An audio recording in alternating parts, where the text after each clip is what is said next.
Well, good afternoon, ladies and gentlemen, and welcome to the Wednesday Lunchtime Drive Through. I am Damon King, your host, certified financial planner and wealth management advisor with Chapelwood Financial Services. I'm also the lead instructor for Chapelwood University, which is the educational branch of Chapelwood Financial. I love to teach and I love to answer questions. You know, in a given week, a lot of people ask, well, what do you do all week? Okay. When you're not meeting with clients, well, if I'm not meeting with clients, I'm taking phone calls from clients. I get phone calls from radio show listeners and I answer questions all week long. Lots of questions on a variety of topics come in. And so today I thought it would be kind of fun to give you a sample, a taste of the kinds of questions just in the last week since we had last week's drive through, the kinds of questions that I get on a weekly basis and share my answers with you. And so this covers a wide variety. As always, I encourage you to submit your questions today.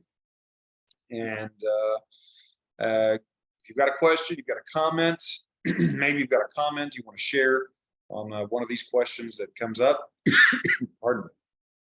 You can do that in the chat or Q&A section down below. So let's get to it. As I said, every single one of these questions that I'm about to share with you are questions that I actually got in the past week from clients and other people. All right. Whoa.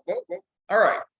Here's a question I got just this morning. And so I promised Lynn, not you who are on the call today, but a different Lynn. She asked, I've been hearing about gold IRAs in the news. What is this? And I saw Kathy, I saw you sneak in. She's our resident gold expert here, so I always love having her on when there's a gold question. I'm not going to get too deep in the weeds on gold, the metal itself, but what is a gold IRA? Well, essentially, a gold IRA, you can invest in many different things inside of an IRA, specifically what's called a self-directed IRA. And inside of a self-directed IRA, you can invest in almost anything except life insurance. Life insurance is about one of the few things that a self-directed IRA cannot hold. But inside of an IRA, of course, you can invest in stocks, bonds, mutual funds. You can invest in real estate. You can invest in collateralized mortgage obligations, reinsurance, all kinds of things. Well, another asset that you can invest in are metals, gold, silver, platinum, things like that. And the one you most commonly hear about is called a gold IRA. So I was sharing with Lynn that essentially all that this is that if you're hearing about it on a radio show or a news program, chances are that host has partnered with a company that specializes in selling gold, either the gold metal itself or a gold fund, something like that. And so you do need to take that into account. Just because an on-air personality is promoting it does not mean that they specifically endorse it. Chances are they're simply promoting it because they got paid to do so. That's true of anything. It isn't just gold IRAs, but they are a legitimate thing. You can invest in precious metals inside of an IRA. And if you've got an IRA, if you're a client of ours and you've got an IRA and you want gold exposure specifically, well, we don't really have any strategies that only invest in gold. Now, we do have strategies that invest in gold as a part of an overall alternatives strategy, like some liquid hedging strategies or some managed futures strategies. But if you want to invest in just gold, you can open up what's called a self-directed IRA, and you can go out and buy gold. There's one ETF, an exchange traded fund, gold fund, that I used to trade very heavily when I traded options, and the ticker symbol is GLD. And that's probably the most popular gold exchange traded fund on the market. There are many others, but that's one. But that's really what a gold IRA is. And, just like real estate companies are trying to get you to invest in real estate, well, gold companies are offering you the opportunity to invest in gold, and gold can be a great hedge against inflation. Just last week, Kathy was telling us that the demand for gold has gone way up. I think she said something like over 30% so far on the year. You can correct me on that, Kathy, if I'm wrong, but it's not surprising. Gold is seen and has long been a hedge against significant inflation.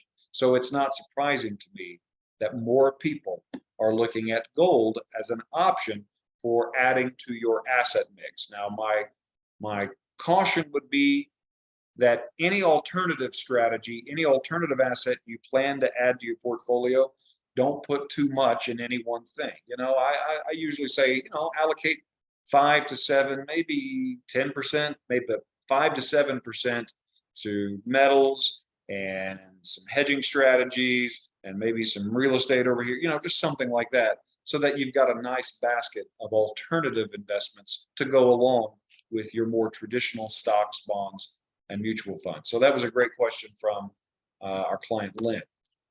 All right. This next question came from our client, Joanne, this week. Her father, unfortunately, passed away very recently. And so she's trying to consolidate and get all of his assets together. She is the executor of his estate. And so she got this check from one of his IRA companies. And she went to the bank to deposit this check that was made payable to his estate, but the bank would not deposit that check.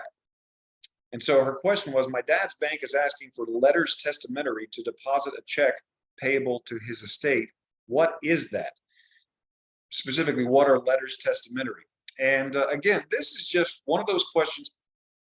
If you are ever tasked with being the trustee of a trust or the executor of someone's will or estate, chances are that's not a job you're going to perform very many times in your life, right? So it's not surprising that when you are tasked with that, there are going to be many questions that come up. You've never done this before, or you've only done it maybe once before.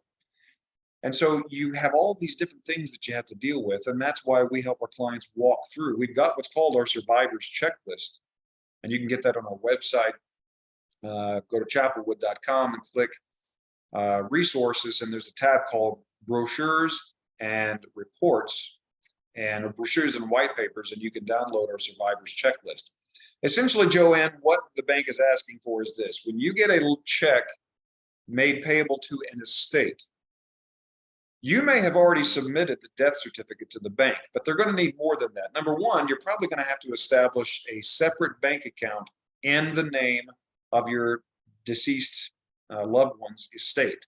And in the case of Joanne, she's going to have to set up a special bank account in the name of her deceased dad's estate. But they're asking for letters testamentary.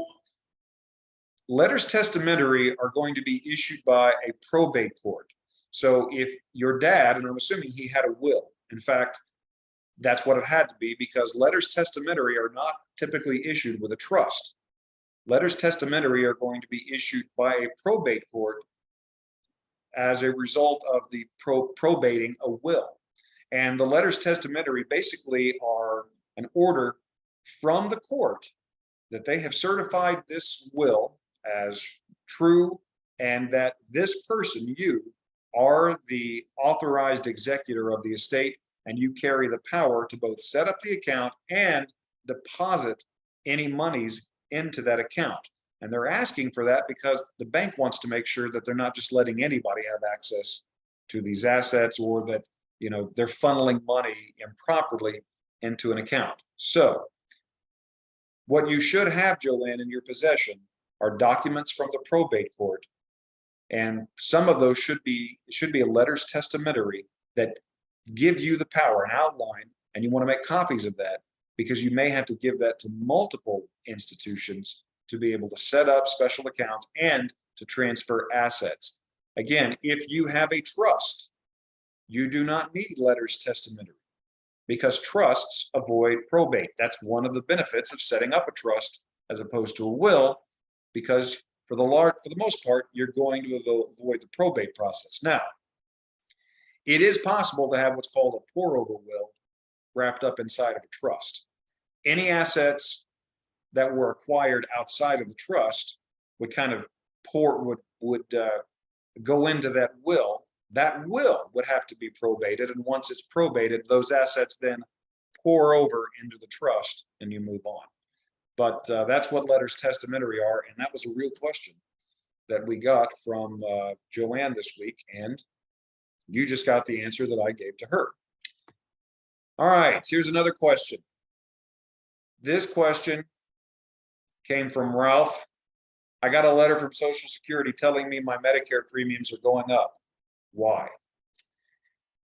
And the reason for this, and if you have ever received a letter like this from the Social Security Administration informing you of the lovely news that your Medicare premiums are going up, it is because you have been caught in the IRMA trap. IRMAA. It stands for the Income Related Monthly Adjustment Amount. And this is a letter that you're going to get anytime your income exceeds certain thresholds. And when you exceed certain income levels, the Social Security Administration is going to inform you that your Medicare premiums are going to go up. The higher your adjusted gross income, the greater chance there is that you're going to pay more on your Medicare Part B and D premiums. This year, the base premium for Medicare Part B is what is it, $178, I think. $174, $178. Should have looked that up before I came on here, but that's where it starts. It can go up from there to well over $500 per month if you're in the upper income level.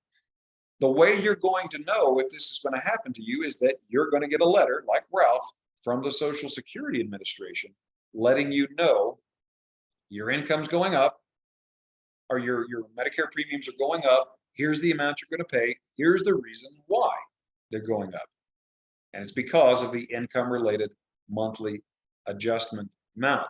Now, what you need to know, number one, yes, it impacts both Part B and Part D. Part B is your outpatient doctor coverage, okay? Part A is free for most of you. You don't pay anything for that. That's your inpatient hospital coverage. Part B is going to cover your outpatient procedures. Part D is going to cover your prescription drugs. And it's Part B and D that you pay a premium for that can be impacted by IRMA. Now, they look to determine this. They don't look at last year's tax return. They look at your tax returns 2 years previous, okay? That is what it's going to be based on. And so long as you have that elevated income, you're going to continue to get hit with the IRMA surcharge. Now, there is a way to appeal this decision. There's a form, it's form SSA-44, and basically it's in the event that you have a life-changing event, specifically a loss of income, either due to the passing of a spouse or you've retired, you've lost a job, something like that. You can fill out that appeal, let them know my income has gone down, but just know it could be up to 2 years before that actually goes down, because it takes that long because they look 2 years back, and it can take a while to get an answer from the federal government on this. Because of things like this, I keep Medicare specialists in my back pocket because I'm not a Medicare expert. I know enough to get you through it, but I bring Medicare specialists to the table to help with pricing Medicare plans, answering questions like this, and helping me to file the appeals for clients. So that is why you got a letter from the Social Security Administration, Ralph, telling you that your Medicare premiums are going up. This was a question that I got from Sarah. Now, Sarah is not yet a Chapelwood client, but I did meet with her and her husband, Jonathan, and they're pretty young. They don't yet meet our investment minimums, but they wanted a financial plan checkup, and I offer that. So if you know someone who's younger, maybe they don't yet meet our $500,000 minimum in terms of investable assets, but they still want the benefit of a certified financial planner, looking at their plan, identifying any of the weak points. Where do we need to shore things up? What do we need to be thinking about? I offer that service as well. And her question was, I was told I can't add any more money to my Roth IRA because I earn too much. What other options do I have? And it is true that when you, just like with Medicare, if you earn too much money above certain thresholds, your premiums are going to go up. Well, the same thing can happen with adding more money to your Roth IRA. when you eclipse certain adjusted gross income levels, and those levels are different whether you file a single tax return or joint tax return. Once you get above, say, $190,000 to $200,000 in adjusted gross income, you are going to begin to get phased out from contributing new money to a Roth IRA. So you are no longer able to contribute directly to a Roth IRA once you earn more than that. There's also another rule that prohibits you from taking the deduction when you contribute to a traditional IRA if your income goes above certain income thresholds. You can still put money into a traditional IRA, but you're just not able to take the deduction for that. Essentially, what you're doing is making a non-deductible traditional IRA contribution. Now, that can actually have some interesting benefits, okay? Because Sarah asked, look, if I can't add more money to my Roth because my income's too high, what other options do I have? And specifically, she meant to get money into a Roth IRA. Well, number one, if you've got traditional IRAs already set aside, the income limit is on adding new money. There is no income limit currently on converting money from traditional IRA to Roth. You can convert as much money in a given year as you want to, so long as you have the cash on hand to be able to pay the tax, because when you do a Roth conversion, you go from tax deferred to tax free. It goes through the tax window and you have to pay that tax for that year. You cannot withhold the tax from the converted amount. So how do you pay it? It comes out of your pocket. So one way that I shared with Sarah to determine how much should I convert. One way to do that is to say, okay, how much additional taxable income can I report on my tax return without pushing me into another tax bracket? That's one way to look at it. But people don't worry about tax brackets as much as they worry about, okay, yeah, but how much additional cash am I going to have to cough up? Most people think about the additional tax they're going to have to pay in terms of dollars and cents. So the way I look at it is this: yes, let's avoid going into the next tax bracket, but just because you can convert $50,000 without going into the next bracket, the real limitation is how much can you convert and still have the cash on hand to be able to pay that tax, right? So the way I look at it is this: how much additional tax are you willing to pay this year? And based on that number, we can use your tax rate and back into the amount that we should actually convert. To me, that's a better way of doing it because it's more customized to you and how much cash you actually have on hand to pay additional tax. So one option is to do conversions. There's no income limitation on that. Now, she did ask about another strategy, which is called a backdoor Roth conversion. And this gets a little bit trickier, but here's the basics. People want to get money into a Roth IRA, but you can't put money directly into the Roth because your income won't allow you. However, you can put money into what's called a non-deductible traditional IRA.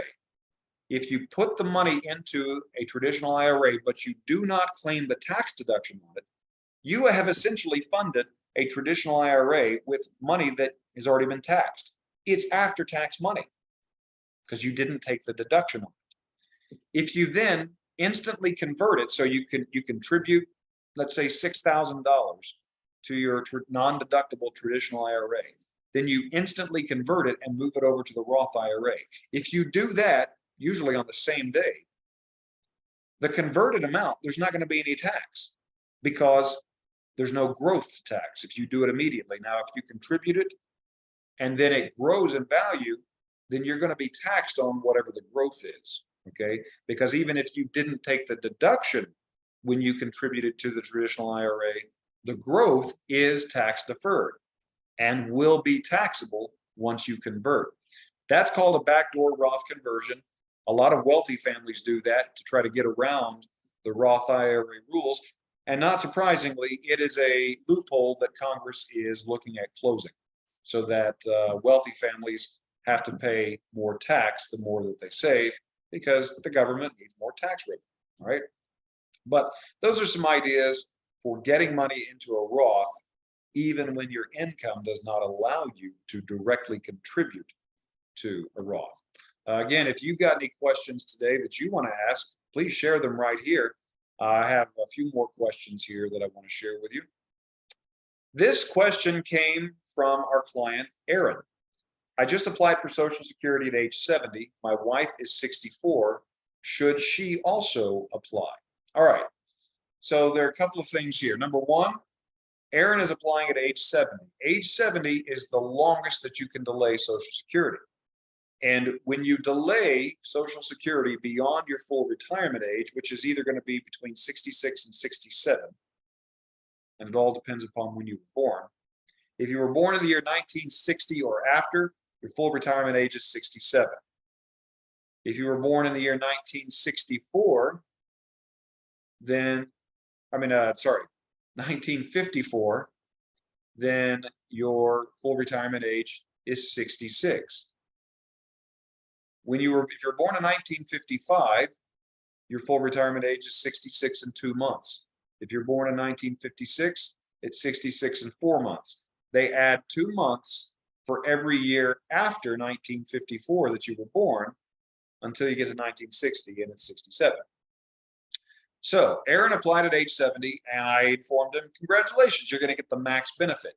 What he really wanted to know if his wife Ginger should apply at 64. So here's the thing. As a spouse, she is entitled to 50% of Aaron's full retirement age benefit. And that's important. That's an important distinction. He's going to get an enhanced benefit because he waited to 70. But Ginger is only entitled to 50% of whatever he would have received at age 66. She does not get half of his enhanced benefit.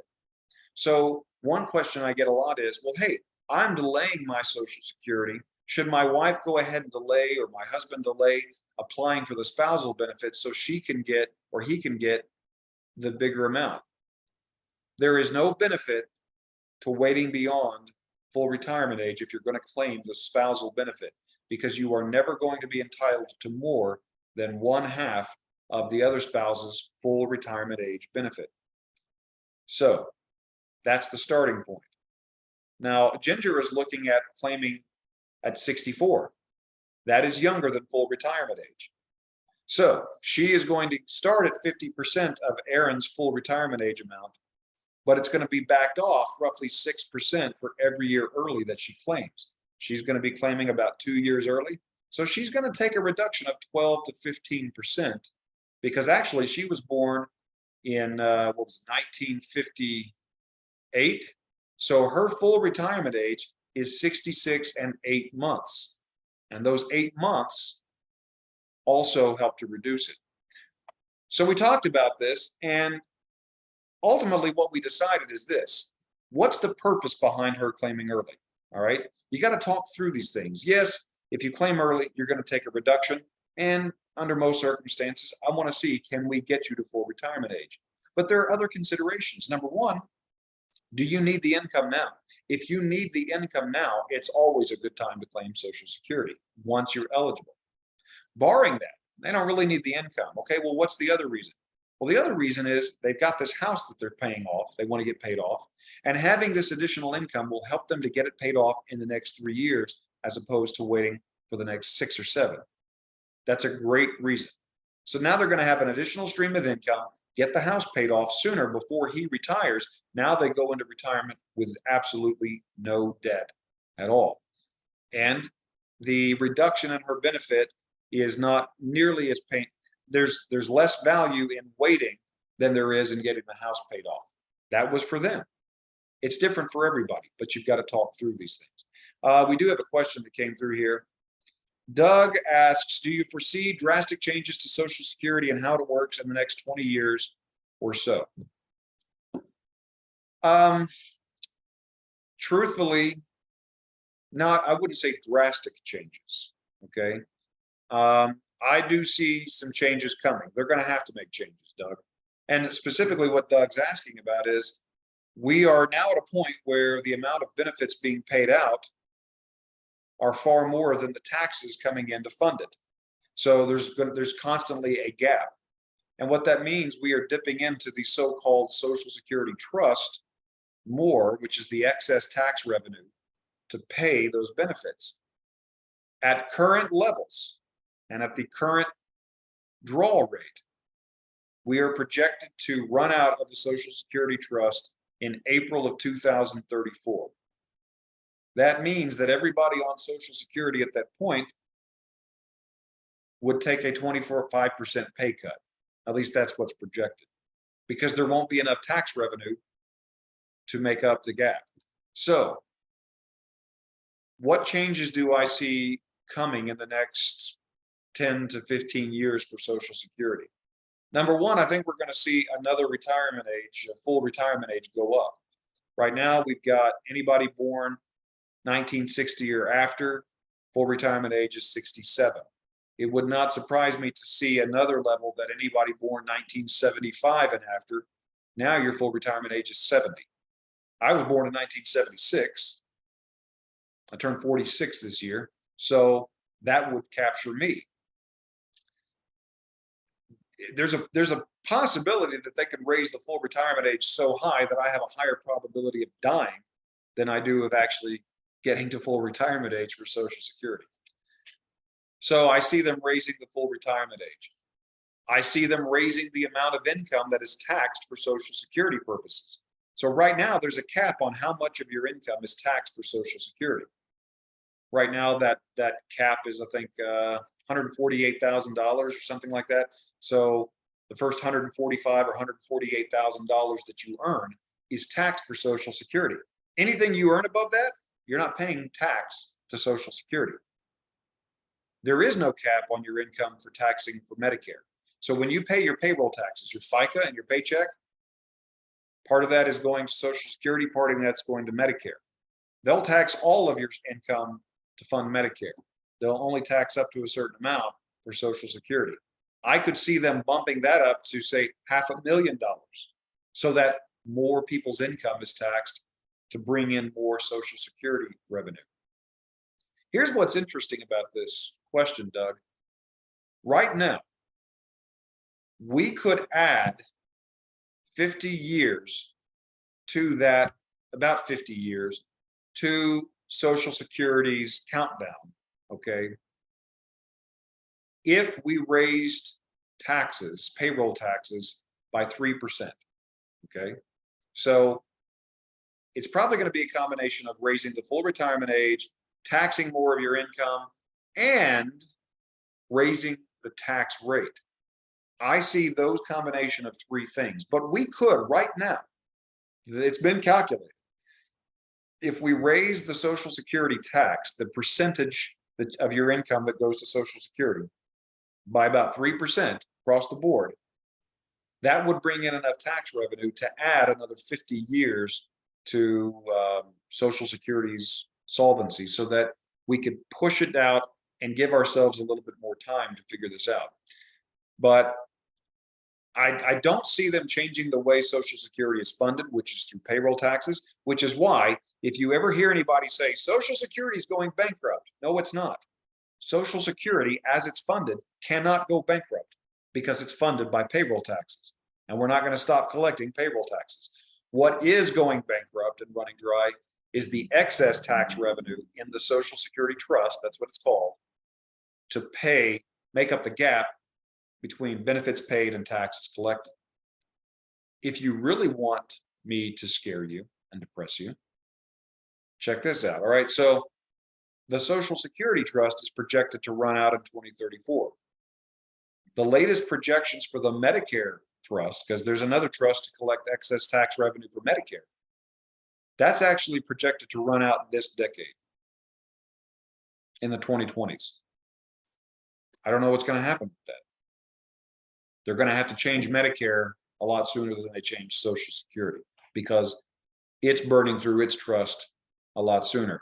So I wouldn't call those drastic changes, but I would call them changes that they're going to have to implement, some combination of all three of those.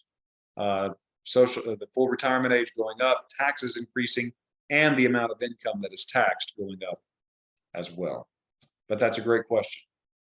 So what can you do? Well, what we need to be doing is preparing your income plan to see, can you still make it work if you took a 25% reduction in your Social Security benefit starting around the year of 2034? All right, here's another question. Is it better to save for college through a 529 or a regular investment account? This was another question that I got from a young couple. I do not manage any of their assets. They don't qualify for us yet, but I do sit with them a few times a year and I give them a checkup. Okay, how are things progressing? And they invest in their 401k. They've got self-directed IRAs, and I give them some basic investment advice that they then go out and implement. And that's another thing, is that if you know somebody who's just looking for some guidance and you know they don't qualify for us, they don't have $500,000, or they just prefer to do it themselves, yet they would still like the benefit of sitting down with a certified financial planner to discuss, we do that. And so, everybody gets one consultation at no cost. But then if they want to sit down a few times a year, we negotiate an hourly rate for that, and that's all that it is. Anyway, I sat down with this couple and we were talking about college funding for their kids who are 9 years old right now. They have twins, fraternal twins. And they want to know, should we save through our 529 college savings account or with a regular investment account? I don't really think in terms of better or best or good or bad. Every financial strategy has pros and cons, okay? So I don't think in terms of this is good and this is bad. Okay, there is no good, there is no bad. There are advantages and disadvantages. I have a 529 account for both of my sons, all right?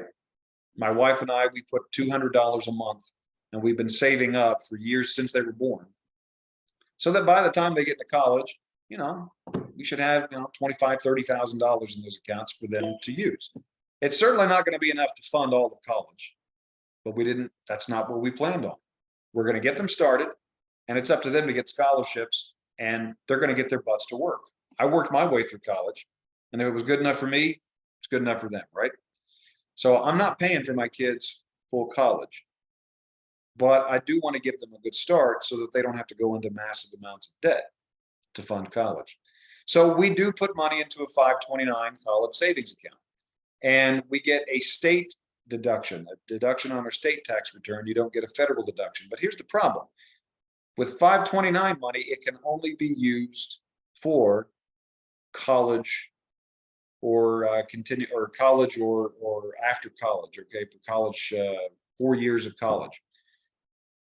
If you use it for non-education purposes, then you're going to pay tax plus a 10% penalty. So that's one downside. Now, what if you have a child that you started a 529 for, but that child got scholarships and then didn't need it? Well, you can actually change beneficiaries. So if your child didn't use it, later on down the road, you could change the beneficiary to your grandchild, and now they can use the account. But I also have a separate savings account or a separate investment account. It's an after-tax account. My wife and I put extra money in there, and we're using that as a college account too. Now, what happens if the kids don't need that money? Well, it's just a joint investment account. And now later on, we can use that for our retirement. So I actually do both. I like having both. That way I've got some flexibility with the joint account to use for retirement, but I also help to reduce my taxable income by putting money into the 529 account. So I like to do a little bit of both. Again, it's not a better or worse type of situation. It's advantages and disadvantages, okay? And then finally, this is our last question, and then I'll let you go because it is after 1 o'clock. I owe about $50,000 in my house, and I have the cash to pay it off. Should I? Common question I get. I probably get it at least once a week, okay? Something like this. My answer to this is, number one, I always want you to have your debts paid off in retirement. I do not want you going into retirement with any debts, especially a mortgage payment. That money that you're going to pay on your mortgage is found money. You're going to put it back in your pocket, right? And once you get down to a certain amount, And now paying off that mortgage is within your reach. You could write a check today and pay it off. Some of you have got 15,000 left or 30,000, maybe 50,000, and you've got the cash in the bank to pay it off today. Under most circumstances, I'd say, yes, let's get it paid off. However, I want to take a look at how much cash do you have? I want to get your house paid off, but I don't want to pay it off to the detriment of your liquid cash position, because we always want to have some cash in the bank. So what I would ask, what I asked this client was, all right, how much cash total do we have in the bank? Now, it turns out they've got about $250,000. Okay, so $50,000 is 20% of their cash. Are there any other major expenses that we anticipate if we go from $250,000 down to $200,000 in cash? Are there any other major expenses, any other major emergencies that we can anticipate that we would need that extra $50,000 for? In their case, the answer was not really. So, yes, we took $50,000, 20% of their cash, and we allocated it to paying off the house. But if the answer to their question was, well, we've only got $60,000 in cash, can you pay it off? Yeah, sure. But it's only going to leave them $10,000 in cash in the bank. So maybe we pay off a portion of that and we cash flow it a little bit longer. Okay. So again, you talk through this with your advisor. What makes the most sense? Just because you can pay off a major debt doesn't mean that you should liquidate everything to make it happen. You want to make sure you do it in a prudent, logical way so that you protect yourself on the back end should you need access to some of that cash. Are there any other questions that anybody else has for today? I don't see any other questions in the Q&A or chat. If you do have any questions, as always, of course, if you're one of our clients, you know where to find us. And most of these questions came from clients this week. But if you are not yet a client and you've got a specific question, all you got to do is call us at 405-348-0909, or you can email me. My email address is damon@chapelwood.com, and I'm happy to answer any question you have. I don't see any other questions in the Q&A or chat for right now, so we'll go ahead and sign off for this week. Thank you so much for joining us for the Wednesday Lunchtime Drive Through today. Stay safe the rest of this week, and we will see you next time. Take care. Bye-bye.